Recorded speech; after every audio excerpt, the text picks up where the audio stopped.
Buckeyes is a piece of music that Tim Hagans wrote for the session. Well, a dedication to those who either grew up or have experienced Ohio.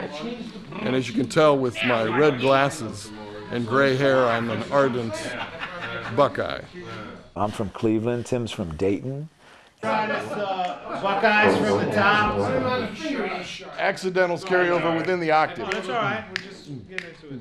1, 2, a 1, 2, 3, and.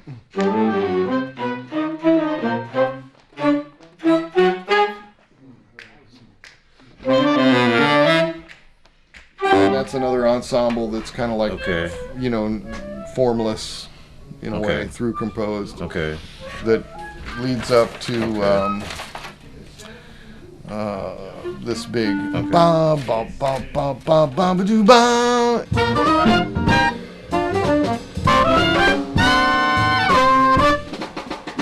Now listen, I have to make a few comments. Okay. Tad Dameron was from Cleveland. He was a Buckeye, and Albert Eiler also.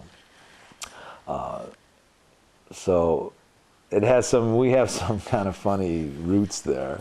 The geniosity is from Dayton, Ohio. Along with John Kettering, who invented the self-starter ignition, and several jazz musicians responsible for a concept known as daytonality. And who would those be? Well, Snooky Young, Norris Turney, John Schofield was born in Dayton and then later moved to Connecticut. Bud Shank, and hopefully maybe I can join that group somehow. Tim comes in over this A pedal, and then the tempo rises, and you guys go up to a bright tempo. Is Dennis kind of familiar with how it goes? Yeah, we played it a couple of times. I'll follow That goes up, and then you catch Burn there. George enters, he plays a little on that section too. Then it comes back down. Okay. Just slowly slows back. Okay. All right. Just to give you a little heads up. That sounds interesting. He'll tell you again.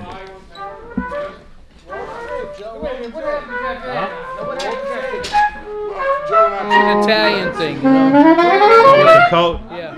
At least for the first No cashmere. It was originally written for the Norrbotten Big Band. I'm the artistic director of that band in Sweden. Incredible big band. And when we had Joe as a soloist earlier this year, and then Joe asked me to kind of produce it for this instrumentation. So it has some big band sounding parts because it was originally written for a big band. It's a fantastic piece of music, goes through a lot of different areas, and it's really representative of the way we play and improvise together.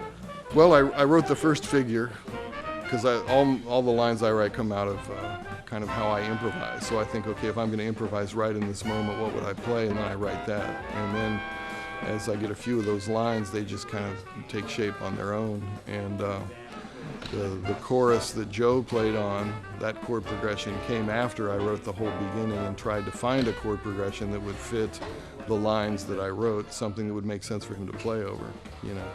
Then as a contrast, we went into something a little freer, modal to those kind of complex and many harmonies. And then for a contrast, so that it's something different. And then every arrangement needs a shout chorus, which was letter I, which is just a development of all this material that one has heard in the previous 7 or 8 minutes. I think it's an important tune on this recording as well.